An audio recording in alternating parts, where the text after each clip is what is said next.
Yeah.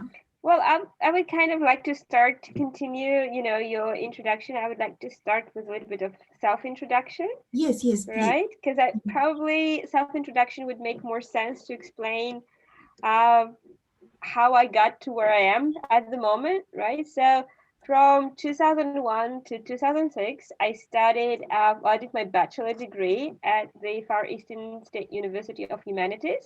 And it was originally a teacher training university in my hometown. So it largely main purpose of this university was to prepare teachers from elementary, secondary, university level teachers in different subjects. So, and when I studied at the university, it was still like Soviet system. So the bachelor degree was 5 years, unlike many bachelor programs in the US or in Japan, which are 4 years.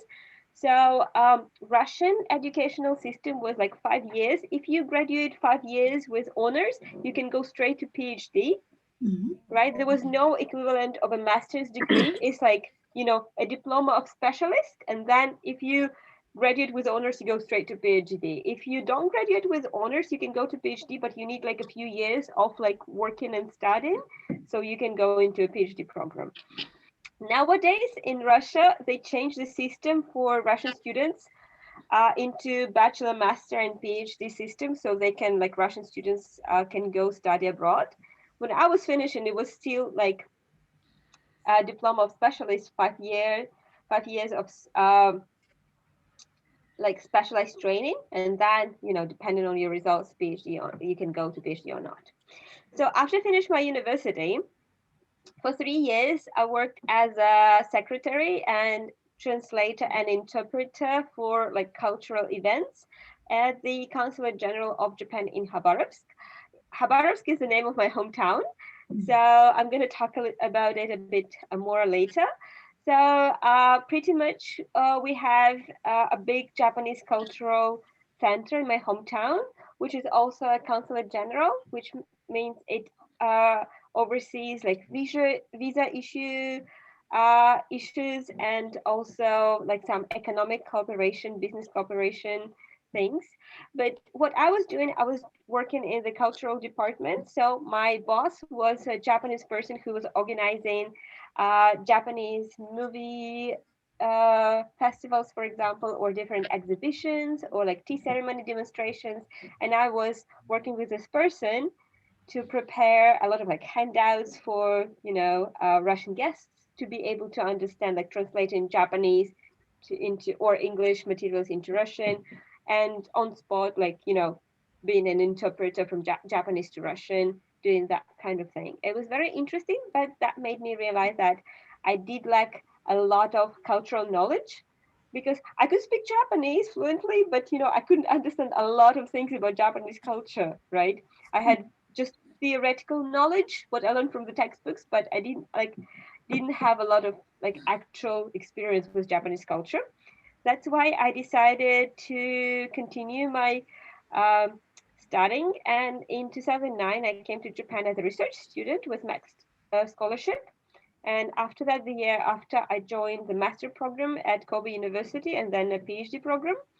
And when I was doing my PhD program, I did my CELTA together with Asta in Kobe. So because I realized that I needed like internationally recognized qualification of my English teaching education because my Russian diploma was not really recognized in Japan. So in 2015, I graduated from Kobe University, and then I did like a 1 year postdoc research program in the UK. And when I was in the UK, I did some job hunting, and I got a job in at a Rikyo University, which is a private university in Tokyo. So I was a language instructor there for like 3 years, and now I work as an assistant professor at Alice Alessa program at Todai. Alice Alessa program is an academic writing program for first year students. So it's a program within the junior division of the Utah Cal.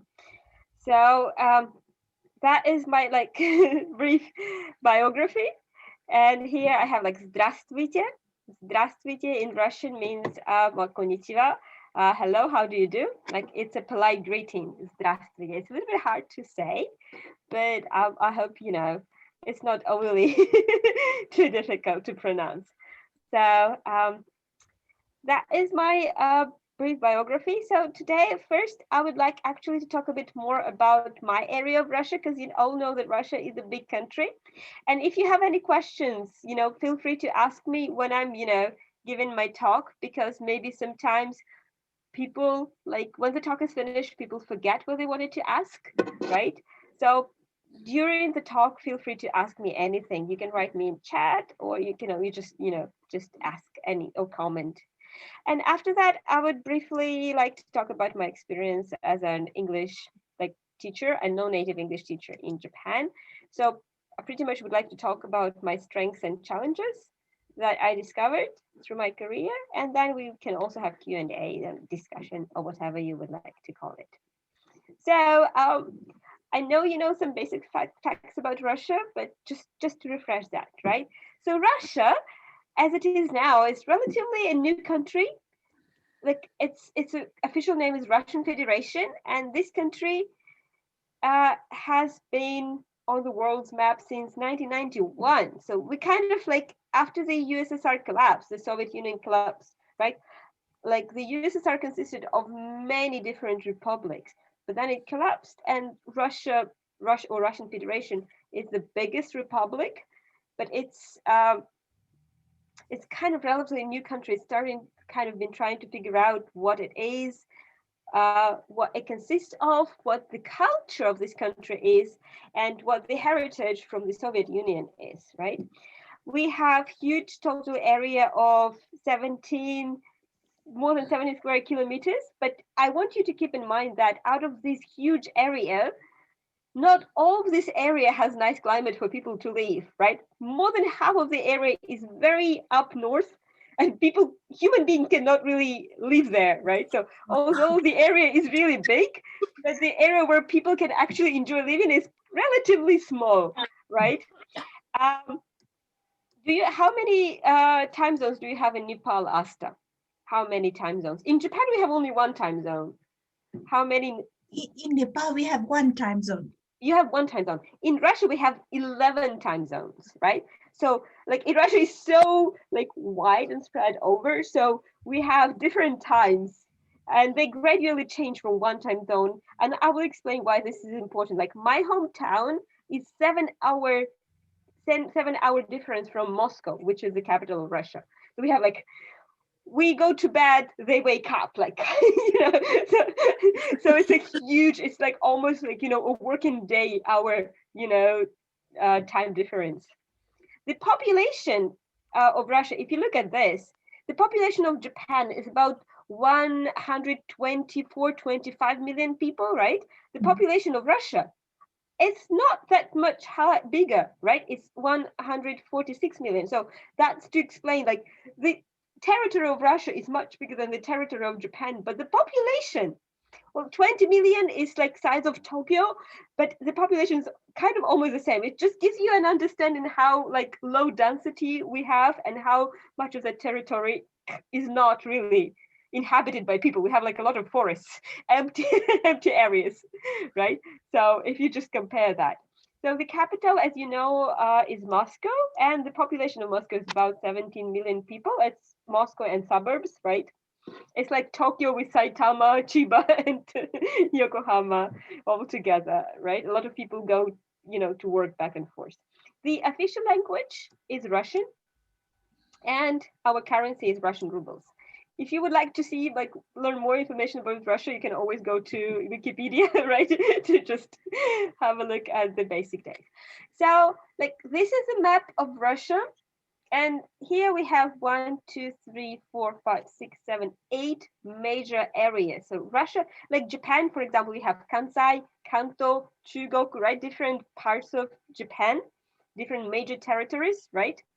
So this is the same part, like Russia is divided into 1, 2, 3, 4, 5, 6, 7, 8 major areas, which consist in several parts inside, right? So for example, like Kanto consists of Tokyo, Saitama Ken, Chiba Ken, Kanagawa Ken, Ibaraki Ken, right? So it's a bigger area. It's called Kanto, but it consists of several prefectures. Same with Russia. We have like our own kind of prefectures, right? So the yellow part, this is the biggest part. That's where I come from. This part is called the Far East of Russia. And you can see it's very far east. And Moscow is like here, this like in this pink and purple part. That's where Moscow is. That's part the closest to Europe, right? I actually had a good, let me show you on a map where my hometown is.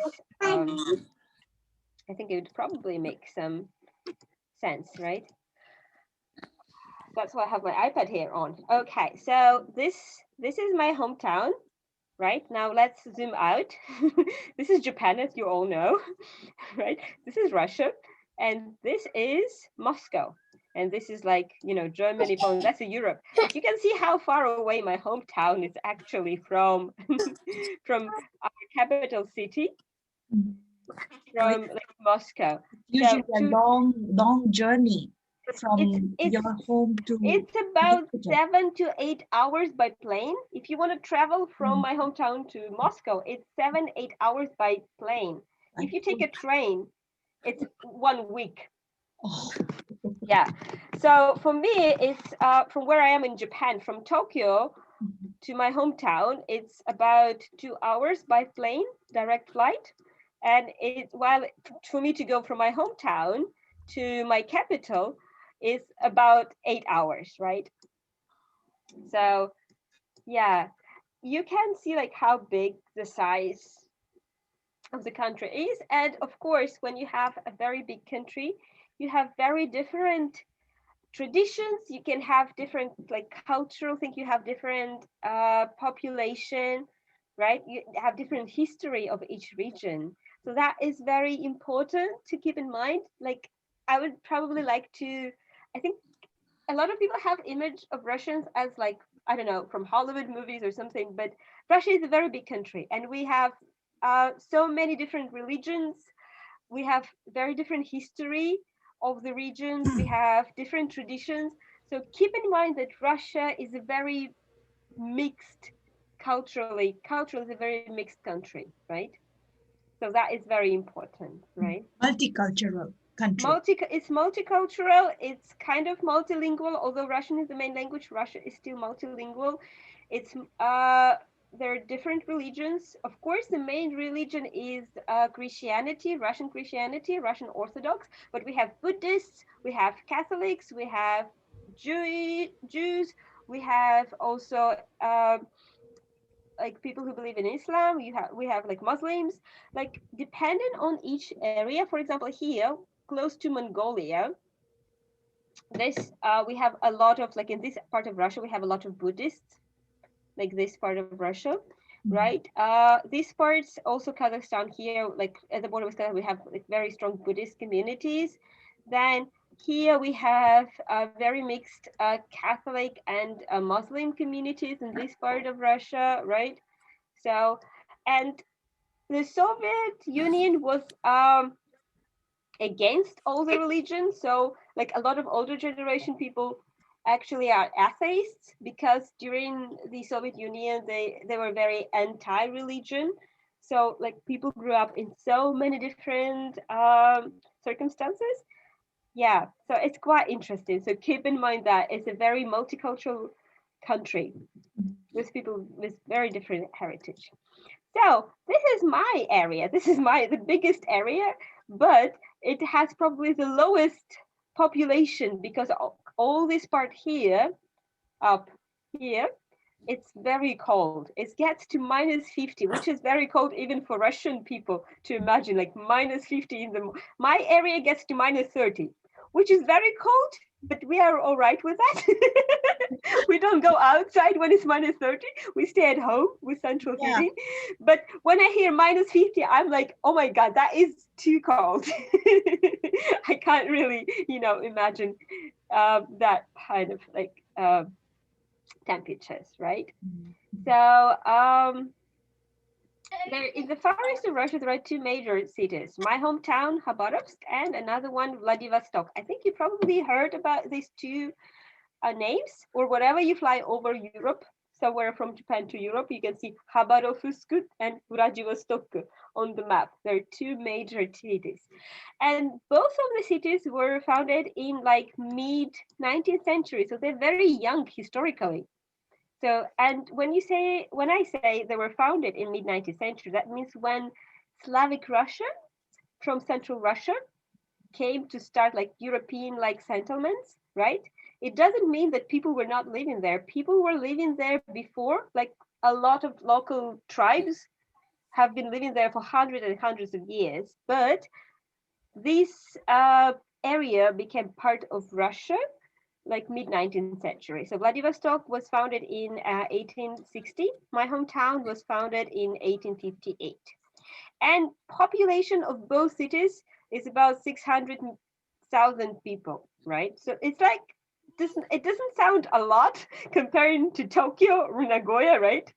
So in each city you have about 600,000 people, plus you have a lot of students, you have a lot of immigrants. So in reality, each city's population is about 1 million, because we have both Vladivostok and Khabarovsk have major universities, several universities, and we also have a lot of people coming to work from the suburbs and people coming to work from the neighboring countries. So we have also very diverse Chinese, Korean population just coming not as permanent residents, but like to do business. Our time zone is 7 hour difference from Moscow. So, for example, when it is 5 p.m. in the evening in my hometown, it is 10 a.m. in Moscow.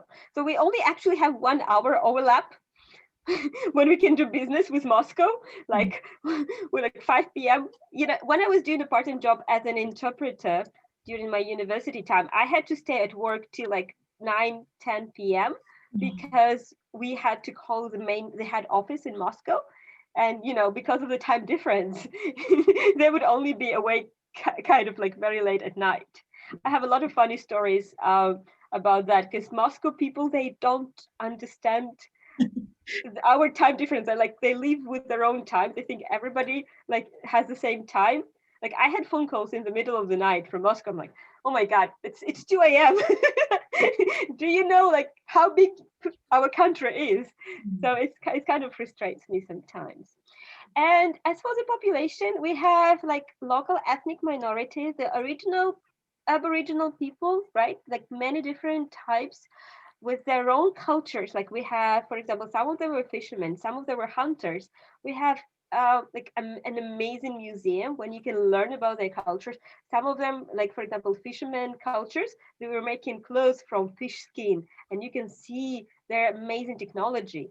And then as you go further to the north and it gets colder, you get more into the huntsman cultures, and they would hunt different types of animals for food. Some of them have connection with Japanese Ainu, like like there's like have genetically established that some have very similar cultural traits with Japanese Ainu, the people who live in Hokkaido, and some of them are closer to many Chinese tribes, like but not like major Chinese, but like Chinese who live in the north of China. That is like, in each culture they would have their own language, they would have their own like stories, they would have their own ways of survival, like very different. It's impressive. There are hundreds of them. So there's people like unfortunately those tribes did not have any written languages. So there was some like effort of getting their like traditional folklore stories written down in Russian. So some of them still live in their like villages, but a lot of them kind of, lost their roots and, are integrated into the major society. Then we also have people who relocated from different republics from during the Soviet times. Like my parents are originally not from my area. They are originally from Belarus, but they came for my dad's work before I was born to the far east of Russia, and they stayed. They never went back to their country. So, and a lot of my friends, like are the same. Some of them are from Ukraine, some of them from Kazakhstan, some of them from like, different parts of Russia, and they just stayed there. We also have Chinese immigrants and a lot of Chinese Russian international marriages. And we also have North Korean immigrants. Like now they're probably like fourth generation. So Mm. their great grandparents immigrated to Russia. And then first two generations, they were very close. They had only marriages within their own community. But with my generation, their grandchildren like kind of lost, were more integrated into the Russian culture. A lot of them couldn't speak Korean at all. They studied Korean as a foreign language, and there were more international marriages in the third generation, and now it's like fourth generation. We also have quite a strong business connections with China and Korea, so we have people going back and forth between the countries because my hometown is like literally at the border with China, right? So we kind of have very diverse linguistic and cultural backgrounds and very strong Asian influence, which you can't really see like in other parts like of Russia, where the regions are more far away from like China and Korea. Let me share the map again so you can actually see how close we are to China. So I'm like my hometown is like this is why my hometown is like literally like this line here. Oh, okay. So wait a second. Yeah. So like this river line, if you see like this river, is actually border. It's a natural border between Russia and China. So you cross this river, like here, you're in China. You cross back, you're in Russia. So like I one time actually had like a trip taking a boat, going 2-3 hours on the boat to like other side of the river. We're in China. So it's very close. And this is Vladivostok, which is a port city, right? So and Khabarovsk is like more continental, but it's like at the border. Yeah, and then you have here's North Korea and South Korea, and Japan is also very close, right? So during the Second World War, this part of Russia now was occupied by Japan. At some point, it was part of Japan. So there are a lot of like heritage there, and it's still kind of a disputed territory. Like there are some islands which are disputed territory between Russia and Japan. But that is a bit too complicated, so um, I will not go into that. So I just wanted to tell you about this just to explain my interest in the Japanese language and culture, and just to explain you why English is kind of a very important thing in my area of Russia, because we have strong business and cultural connections with neighboring countries, China, South Korea, and Japan especially. And of course, people who come to Russia, they do try to communicate with in Russian. But in all these countries, in Russia, in Korea, in China, and in Japan, English is the main foreign language taught at schools. So we kind of all study English really hard at schools, right? We don't really study our like each other's languages, right, at school. So English quite often becomes the main foreign language which is used when it comes to business cooperation, because this way we can kind of communicate our ideas in a better way, right? For Russians, Chinese is very difficult, and Japanese is very difficult, and Korean is very difficult, and vice versa, right? And if we want to, for example, have business with China and Japan, then we have to study like Chinese and Japanese. But it's kind of very hard thing to do, and that's where English comes in. Like, right, we can use English to communicate both with Chinese partners and Japanese partners. That's why like it's a very important means of communication. And in the past, now the situation is getting better. We're getting more and more good interpreters and translators for all the languages. But in the past, Japanese tourists or business people who were coming to the Far East of Russia, they would require a good English interpreter instead of weak Japanese interpreter, because like the Japanese education was not that good. So they would have like a better, more experienced person who can speak English rather than a person who can like speak poor Japanese. And yeah, So that's why English, in addition to Russian, is pretty much a very important like lingua franca language, right? We all have this kind of understanding in mind.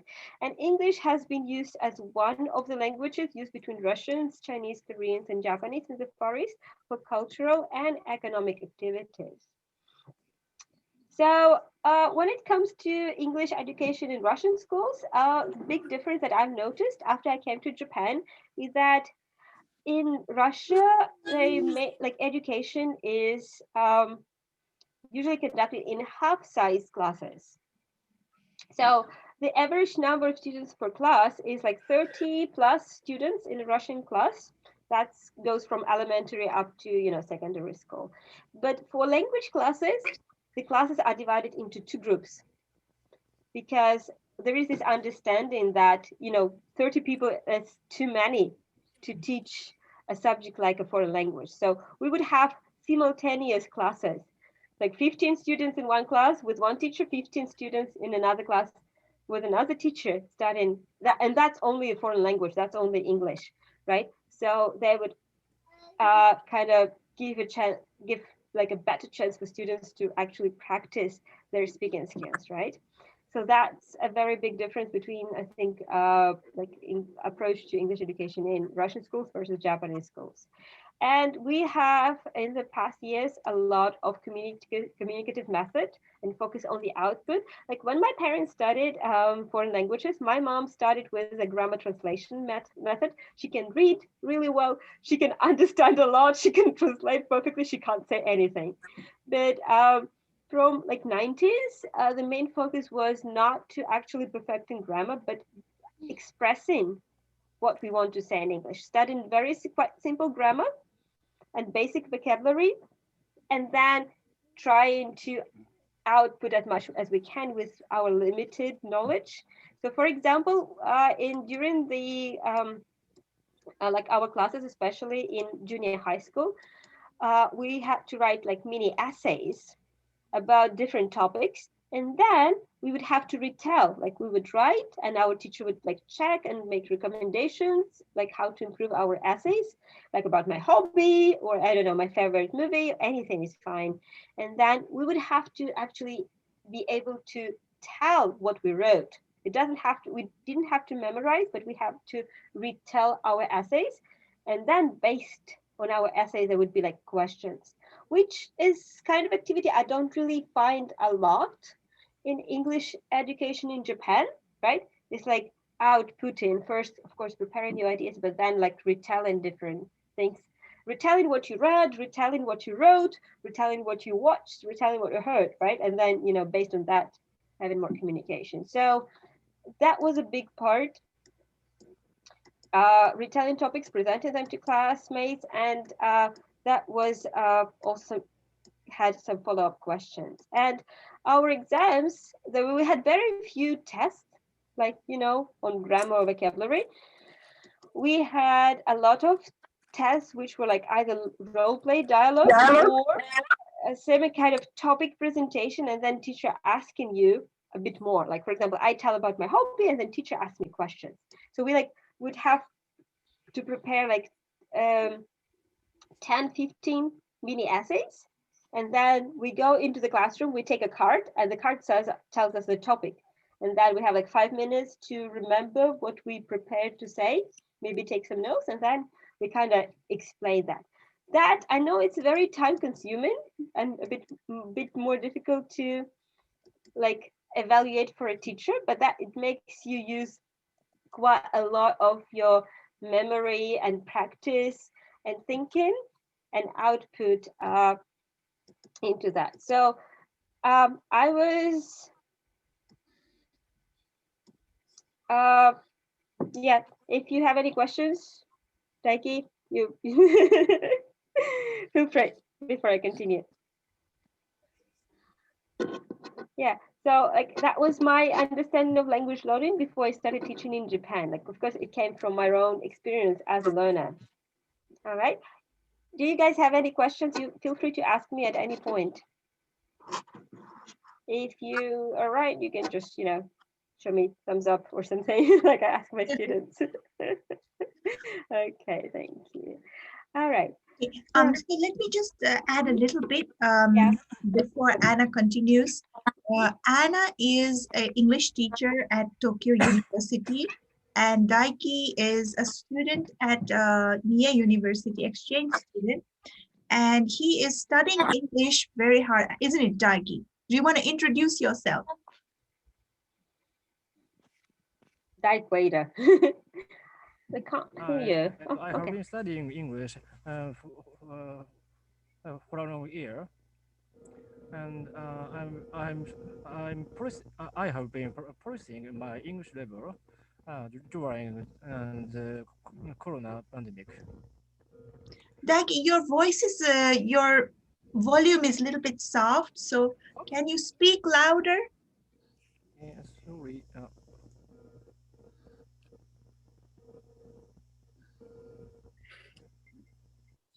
Can you hear? Yes. Yes. Okay. Yes. Um.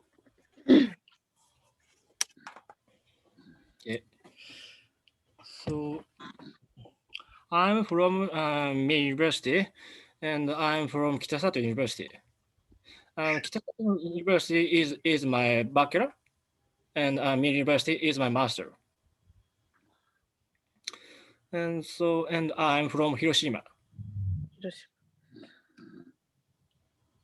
So I have a question about your presentation. Mm-hmm. Uh, sorry, I'm right for studying English.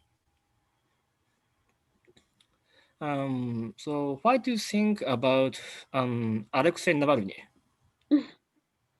Well, I'm not sure it's related to my presentation, right? It's a very complicated issue because Um, I think there are like a lot of supporters and a lot of not supporters of Alexei Navalny because there it's a very contradictory thing, right? So there are a lot of people who support the current president of Russia as he has improved the situation a lot after the collapse of the Soviet Union, right? And there were like a lot of reforms were made to improve the payment of the pensions and the stability in the country and improve the like life, like level of life, like standard of life in Russia. But there are a lot of things that were done that probably restricted the freedoms in when it comes to business and international cooperation, especially in the past few years. So I unfortunately can't really comment on that because I've been in Japan since 2009, right? So I have not really experienced any problems being abroad and focusing like on my studies. So but I have seen quite a lot of very contradictory coverage of the problem in the media. I'm not sure if that answers your question, but um, I know people who are like very much supportive of Navalny, and I know a lot of people who are very much against him in Russia because they have it really depends on their economic situation, on their career, of what they experienced post the Soviet Union collapse. So younger generation very much in favor. Older generation have a lot of stressful memories from the you know Soviet Union collapse situation, and they can really appreciate what was done for the country by Putin. So they're very supportive of, of Putin's politics. okay, and then what do you think about the ways of Vladimir Putin to eliminate rebellions? That's again like I am really not not sure. I don't really have enough information about that. To be honest, I have very lopsided representation of the information. I've not been following Russian media, and I've been only seeing the information presented by the foreign media, which is not always quite accurate. Like from my experience, the information about Russia in the, for example, foreign media is not always does not always reflect the situation in Russia accurately. It Okay. only shows the situation by for some particular groups of people, which is not always right. The same thing when you look at the information, for example, about Japan in the foreign media. It's not always correct. Um, it depends on the severity um, in the news. Yes. Yes. So, for example, some of severe or serious news about Japan, Mm-hmm. mass media, mass media don't pick up the topic. Exact. For example. For example, about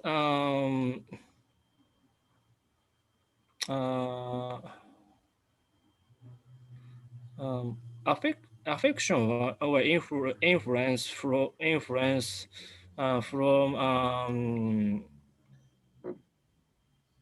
oh, oh, no, no. This is the best example. Okinawa has Okinawa uh, atomic weapons uh, are placed in Okinawa Mm-hmm. by the military of United States. But Exactly. but the mass media doesn't spread the information to every nation Mm-hmm. or affection or influence or radioactive pollution from Fukushima.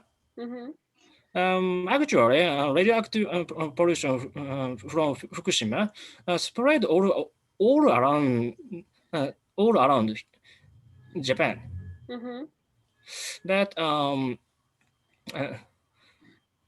mass media and the government of Japan and uh, have not been um, have not been telling us uh, what uh, what what the truth is like. So that's what I was trying to say. Is like I have been living in Japan for like 10 years now, right? So I don't really know what the situation in Russia is at the moment, right? I can only base my perception on what is going on with my friends and what I see in the media. And mass media do not really reflect. I don't trust mass media, like, 100%. So they don't really reflect the real situation. Like, I can see quite a lot of problematic things happening in Russia as reflected in mass media. Whereas when I talk to my friends and my family, I don't see that, And it's So when there's you like a lot talk of to your contradiction friends going and on there. family, you don't usually talk about politics, isn't it? You talk about, We Okay. yeah. we a little, yeah, we do. I was curious. I do ask them sometimes, but yeah, it's like their lives have not been affected. It's like in when it comes to career wise or many other things, but we don't really also talk about that much, maybe, right? So, um, I wouldn't want to make some conclusions that are not really based on wrong, information, right? Okay. So, Okay, like I have yeah, a question that sure. to Daiki. So Daiki, like you represent the Japanese students in university in today's Zoom. So for Japanese students, who want to study abroad, is Russia a popular destination? Proper destination. Yes. Do Japanese students study Russian or go to Russia to study? Uh, Is it popular? mm, I don't not know about the real situation for that people, for Japanese people and want to go to Russia, but so What is your opinion? What do you think? ah I'm scared about Novichok. Okay, you're scared. Why? So so That is very strange and like quite superficial, I would say, right? So that shows how little actually like every time I watch Japanese news about Russia, it's either showing somewhere very cold or very like stupid somewhere like a bear. Although you have a lot of bear attacks in Japan, in the parking areas, is like in Ishikawa, Hokkaido, and whatever there is, like a Russian, so like a bear somewhere in the forest in Russia that gets into the news. I'm like, yes, but why? You know, um, So that we is all have these stereotypes because a we don't lot know of so much. stereotypes. Okay, let Yeah, me ask you something. Right? How many Russians know anything about Nepal? exactly, right. So Right? I think the people who not really interested in Nepal probably don't know a lot, but we had just a second. We have a very famous Russian artist. Wait a Russian second. artist. Okay. Yes, who was very much impressed with Nepal. Just a second. Let me find the pictures. Okay. While you're finding, let me Mhm. tell Daiki and Nilanjana and Gilda from Chile is here too. Hi, Gilda. And someone else is here, but I don't know who it is. It's QCOMBTD. Is it a man or a woman or from which country? Can you unmute yourself and speak to us? on the iPad and use. That's my iPad. Oh, Gilda, Another please. bit, yeah. Um, Gilda, please. Yes, you can speak, Gilda.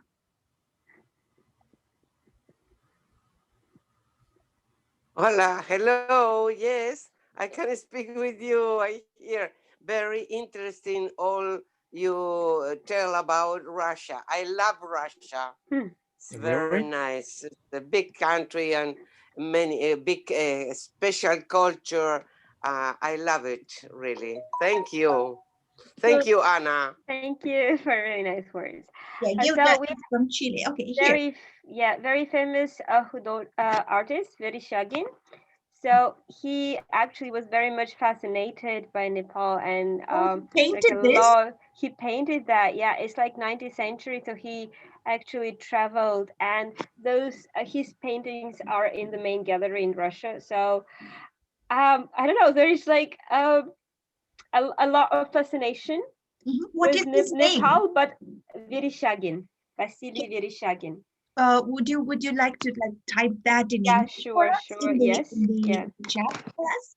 Yes. Just Okay, a and second. while I'm gonna. Anna is doing that, I want Daiki to watch that Russia is a popular destination for Nepalese students to study, and many young students go to Russia to study actually.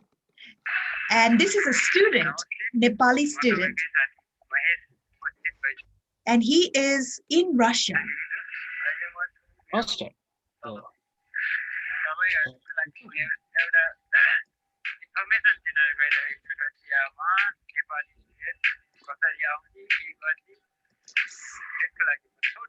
Okay. So Oh this man wow. is thinking about how to go to Russia to study. Okay. So I'm gonna pause this because he is speaking in full Nepali and giving a lot of details. Also, I want to say that Russia is a popular place to go in Nepal because we have Russian culture, the Russian Center of Science and Culture in the heart of Kathmandu. It's a nice big building, and they have lots of activities going on in this building. It is in Kamal Pokhari in Kathmandu, And they also have a very good library and a big stage where they show movies, documentaries, read poetry, and even stage dances in this place. And this place is about 20 minutes walk from my home.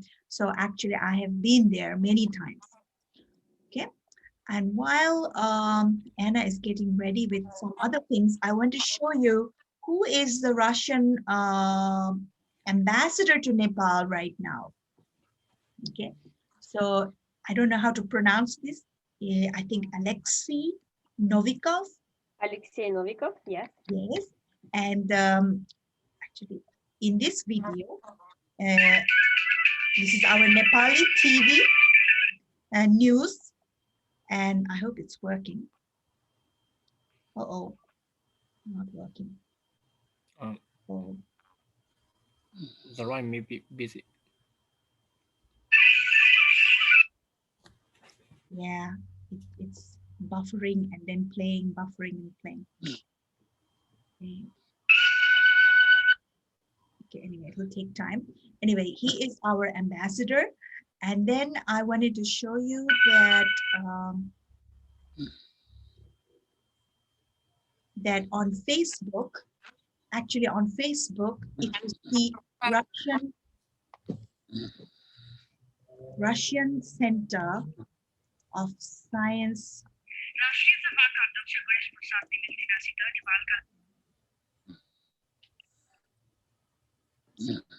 There is a Facebook page of Russian Culture Center. I'm going to send this in the chat box. And I was very surprised to see that the relationship between Russia and Nepal has been a very good one.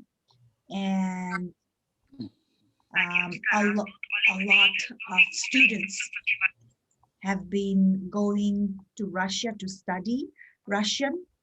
Also, in Kathmandu, just like Anna said, in Kathmandu, we have Newari language, and there is a very nice restaurant called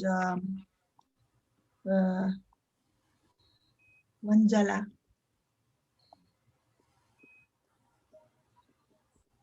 Restaurant. Vanjala Moskva. Anna, do you know what Moskva means? Moscow is Moscow is the name of Russian capital. Moscow is, Okay. yeah, it's Moscow. So this is a very popular restaurant in Kathmandu. It's very, very expensive to go in there. And maybe Nilanjana would like to say something, Nilanjana?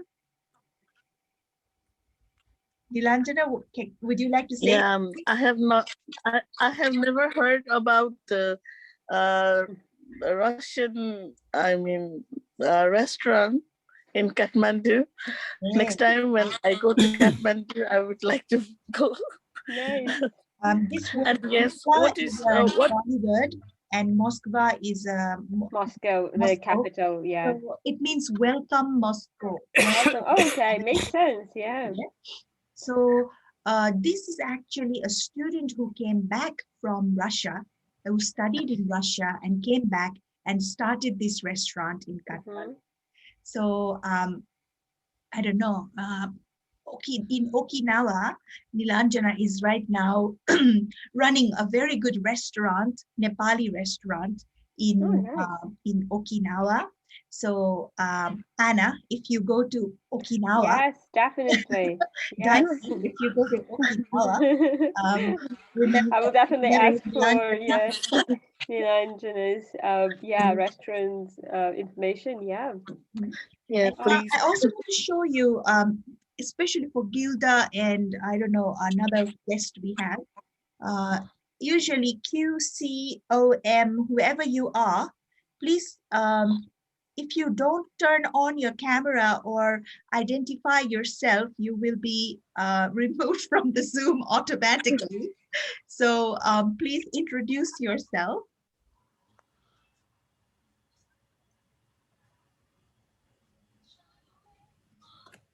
Okay, that's very scary. So we're going to remove you. Okay. Yes. Okay. Uh, So yeah. I have a couple of more things to actually like finish up my talk. So I don't know, the teacher training education in Russia. Mhm. So for example, in Russia, if you want to become a school teacher, like for example, an English teacher at school, right? So you need to have a university degree and you will undergo like specialized training in your field. For example, like you will have specialized training in English and linguistics plus education, which would include courses in psychology, also practical teaching for several months at school and university level. And as we like take our classes in linguistics, and most of the classes from the second year are usually conducted in English. Whereas in Japan, there's a big contrast.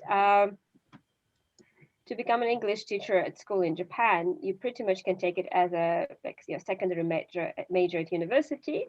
You have to take very simple national exam, and a lot of teachers do not really have any specialized training in linguistics or psychology. And from my experience, English classes for students specializing in English literature, for example, or linguistics in Japan are not conducted in English at the university level. They do quite a lot of just reading Japanese materials or watching, for example, a movie in English and then retelling it in Japanese, which I found really frustrating. And that was a big surprise for me. So finally, just to kind of highlight a few things that I experienced as a non-native English teacher. Um, like one of the things I had to do is to get extra qualifications, such as, for example, CELTA.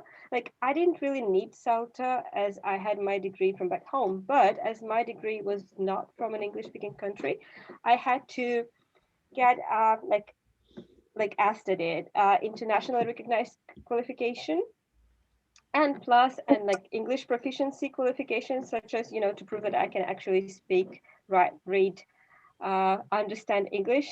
So a CELTA plus, TOEFL or IELTS. And I had to spend quite a lot of time working as a teaching assistant to, of course, learn about Japanese, system, but also get experience for my CV when applying for the job, so I can actually prove that I worked as a language teacher or like a teaching assistant, and also that helped me quite a lot to get recommendations from my teachers uh, who like saw me working as a teaching assistant.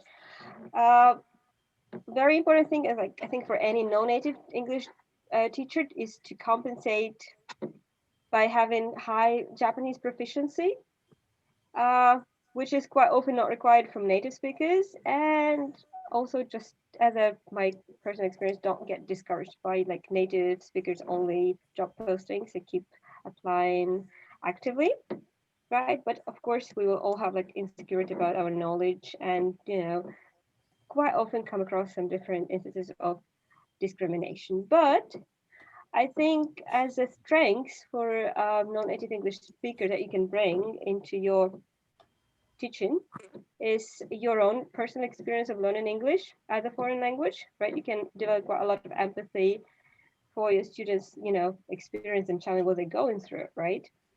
And uh, I had quite a lot of experience of, teaching and learning English in like monolingual environment where you don't really use English outside of the classroom, which again is very transferable to Japanese classrooms, to Japanese language education.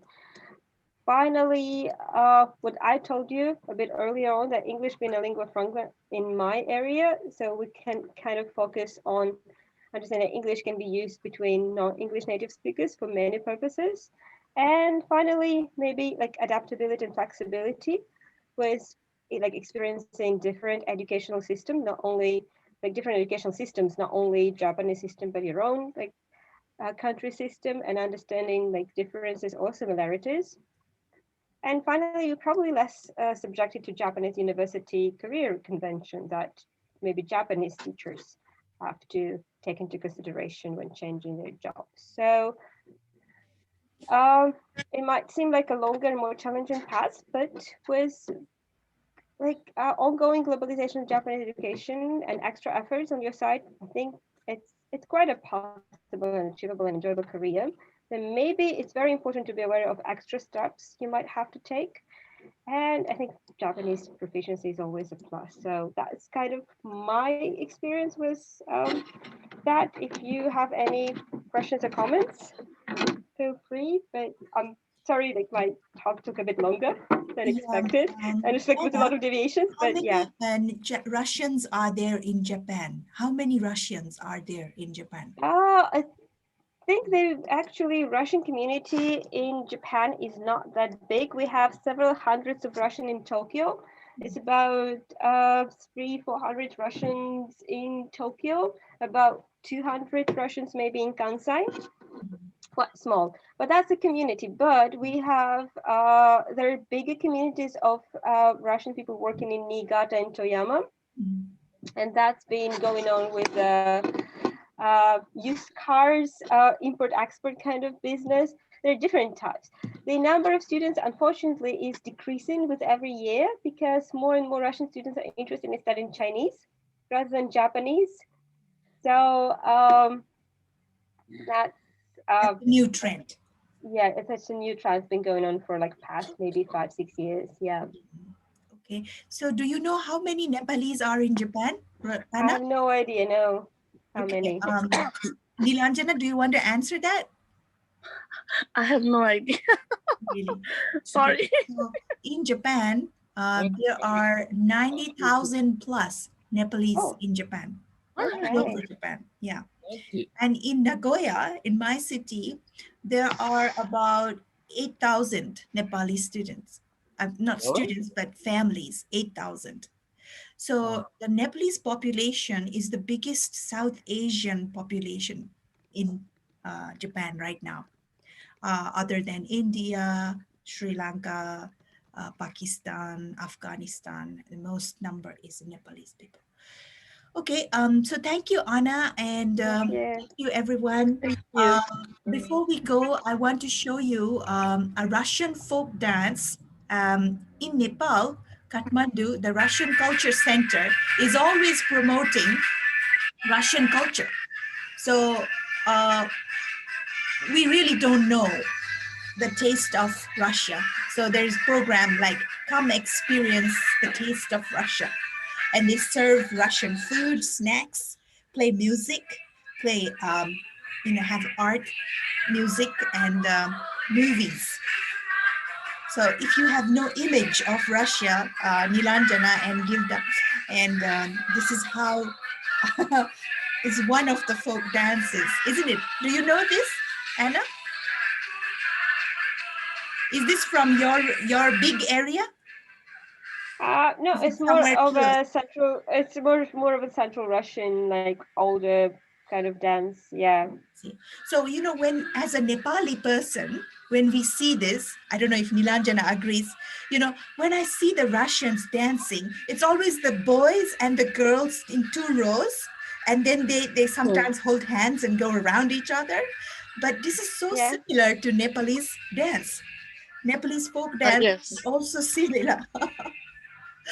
So, It's a quite a Yeah. simple idea, right? It's probably quite international, right? Yeah. no, no. Okay. Usually, when you dance on a stage, right? So many people don't dance at one time, right? Especially in Japan, they're like maybe when one is dancing, the other one is playing flute, etc. Hmm. So if you see in Nepal, I don't know if um, so maybe this one is similar. Like there are two rows of people, and then they. Okay, let me just fast forward that. See, it's usually like this, like maybe 3, 3, 6, and then it's the couple dancing in a group. Yeah, in Okinawa, I'm sorry to interrupt you. In Okinawa, it's different from Japan. They dance together. Lots of people dance together. like 10,000 people dance in one song together. It's called Ichiman Nin Esa. And I think it has Guinness World Book Record. I think so. I'm not sure. I need to check. Yeah, it's called Ichiman Nin Esa. Okay, Yeah, so let's check that. Okinawa. Yeah, in Okinawa, Ichimani that culture. Ichiman Nin no Esa. no Esa. Esa.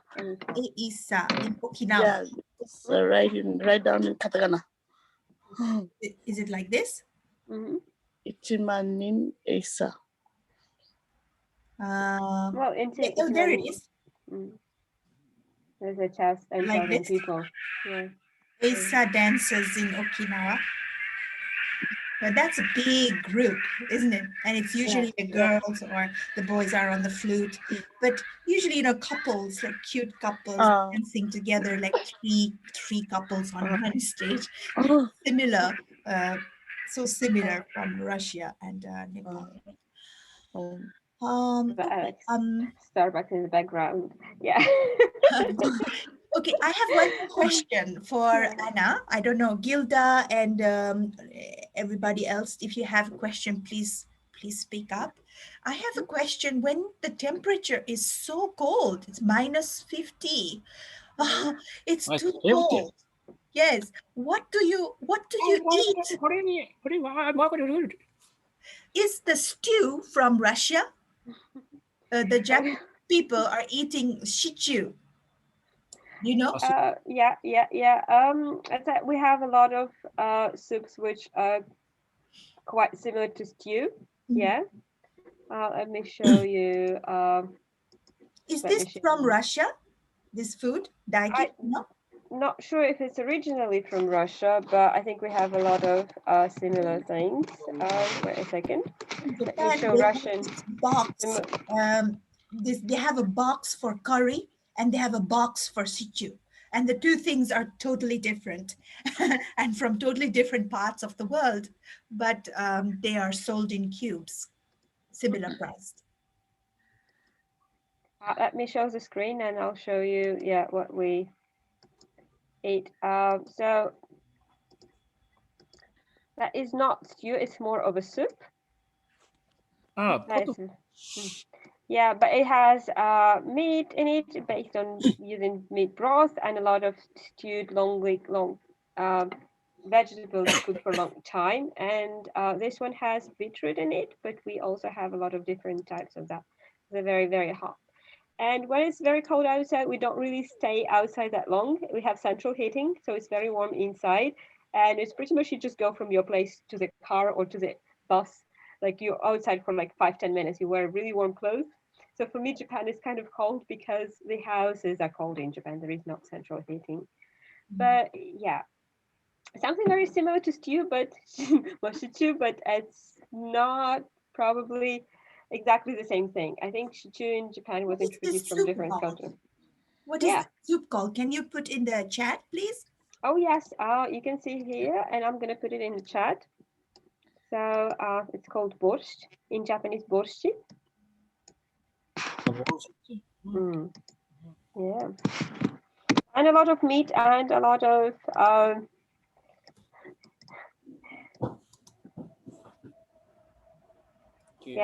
lot of meat food. Yeah, rather than anything.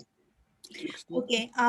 Thank you, everybody. I think we're almost coming to the end. But before we go, Anna, the first word you said, like how to say hello, can you please teach us? Oh, yes. Okay, I'm going to write in chat. Здравствуйте. Second. Здравствуйте. Здравствуйте. Like I just wrote in the chat. Здравствуйте. Yeah, it means konnichiwa. How do you do? Здравствуйте. Здравствуйте. Здравствуйте. Yes, and thank you will be спасибо. Thank you will be спасибо. Thank you. And yeah, and finally one more. До свидания. That means goodbye. See you again. Till we meet again. До свидания. Can you practice that, please? Okay, здравствуйте. Todo. Здравствуйте. Здравствуйте. That's Plus, Tanya. Здравствуйте. It's like Okay. this. Здравствуйте. Да. That's Yes. Здравствуйте. Next. Спасибо. Спасибо. Спасибо. До Спасибо. свидания. До свидания. Окей. Спасибо. Um, Спасибо. Спасибо. Да. Спасибо. And до Спасибо. свидания. Спасибо. До свидания. Дания. До свидания. Дания. До свидания. Я. До До свидания. свидания. До Goodbye. свидания. До свидания. Okay. So, So, okay. who So, is спасибо and до свидания. Thank you and goodbye, I guess. Thank okay, you. so let's try. Nilanjana and Daiki, are you ready? Okay. Okay. So I'm going to say the word and you're going to say the meaning. Okay. Okay. Okay. So, Okay. спасибо. Спасибо. What is спасибо? What is the meaning? What is спасибо? Спасибо. Hello. Oh. Thank you. Thank you. Thank you. Спасибо is not Thank hello. Спасибо. Thank you. Hello is washed. No. До What is the soup? свидания. До свидания is goodbye. Okay, this is quiz, okay? Anna, don't speak, okay? Okay. It's a test. Okay. So, здравствуйте. Hello. Okay. До свидания. Goodbye. Спасибо. Thank you. Thank you. Okay, so I'm going to say the opposite, okay? So Perfect. you have to say the Russian part, okay? Thank you. Спасибо. Здравствуйте.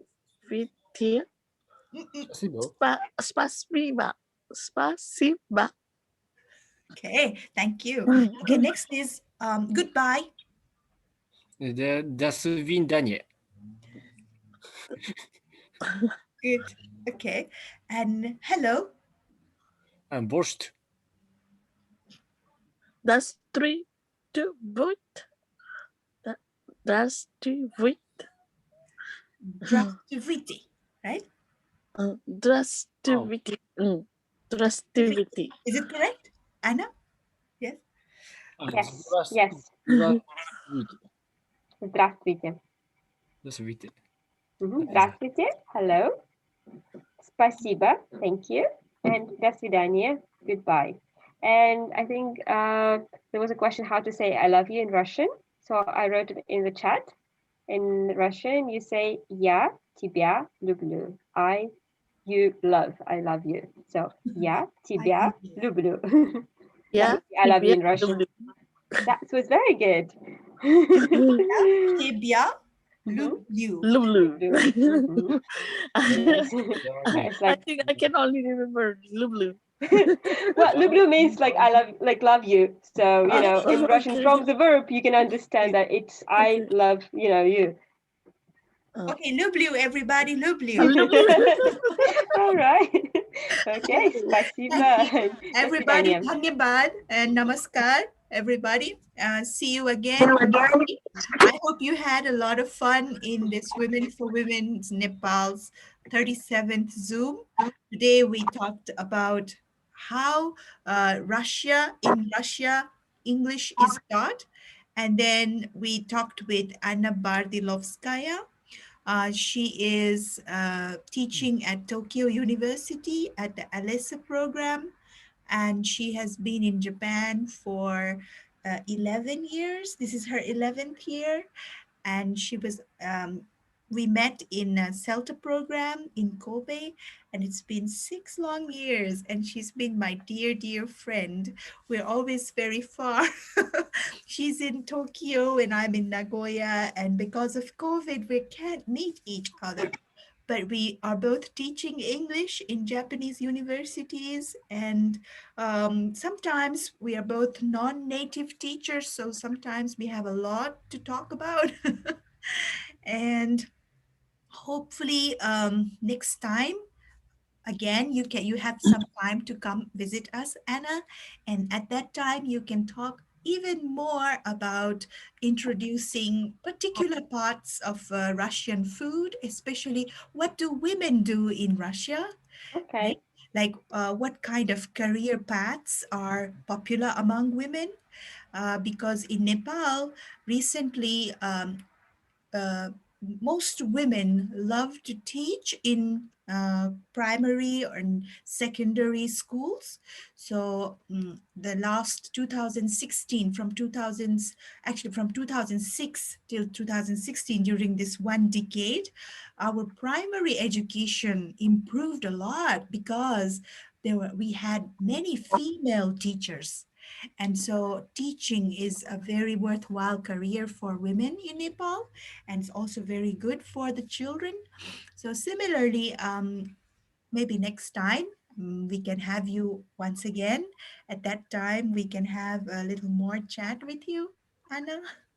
Thank you for coming and giving us this wonderful presentation. And Thank you very Daiki much. and Nilanjana, did you enjoy? What did you learn today? Yeah. 야테 비 야테 비야 루브류 Yes, means I Very love nice. you. Yeah. yeah, And tibia lublu. Borshichi Okay, that's a soup, and right? That's a soup, yeah. Zudora Sutu Okay, so maybe if I want to say I love soup, okay, how do you say that, Daiki? I love soup. Yate Buria. No, ja, brosht lublu, Yeah, ah, because I you love, um, right? So yeah, ah, yeah, yeah, yeah means you. no, me. Yeah means I. Yeah means I. Yes, Yes. So tibia is you. Tebaya is you. You. Mm-hmm. So yeah, soup review. Mm-hmm. Yes, so soup Oh, is okay. borscht. So subject, object, and verb. Yes, You can have free order. You can have a subject, object, verb. You can have subject, verb, object. Yeah, but yeah, It is similar to German. it kind of is. Yeah. Okay. all right. I think we all enjoyed this, especially the borscht and tublu, lublu. Next time we can come back and have more chats. I think meeting Sure. online and learning new things together, coming from all different parts of the world, I think we it makes our heart grow, stronger, and this bond becomes even more. How do you say, we become more close to each other, be friends with each other, and learn from each other, especially new things that is not in Japan. It doesn't matter where we are, actually, right? So let's say good night to each other. Oh, bye bye, little one. Bye. До свидания. My. До До свидания. свидания. Okay, good night. Bye bye. Night. Bye bye.